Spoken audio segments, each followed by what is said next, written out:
I perceived the loosening of the bandage. I knew that in more than one place it must be already severed. With a more than human resolution, I lay still. Nor had I erred in my calculations, nor had I endured in vain. I at length felt that I was free. The surcingle hung in ribbons from my body, but the stroke of the pendulum already pressed upon my bosom. It had divided the serge of the robe. It had cut through the linen beneath. Twice again it swung, and a sharp sense of pain shot through every nerve. But the moment of escape had arrived. At a wave of my hand, my deliverers hurried tumultuously away. With a steady movement, cautious, sidelong, shrinking and slow, I slid from the embrace of the bandage and beyond the reach of the scimitar. For the moment at least, I was free.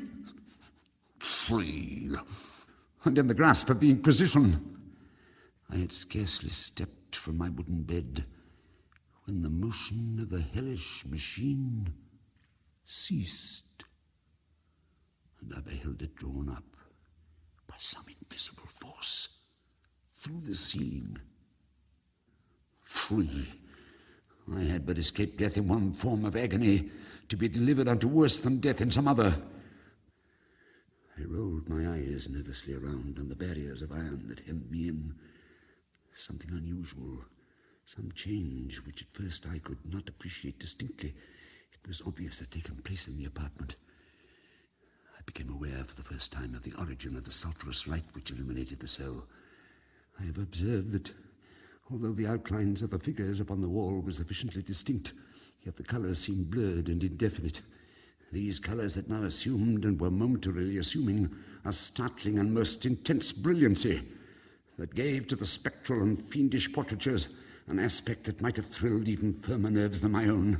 Demon eyes, of a wild and ghastly vivacity, glared upon me in 1,000 directions, where none had been visible before, and gleamed with the lurid lustre of a fire that I could not force my imagination to regard as unreal.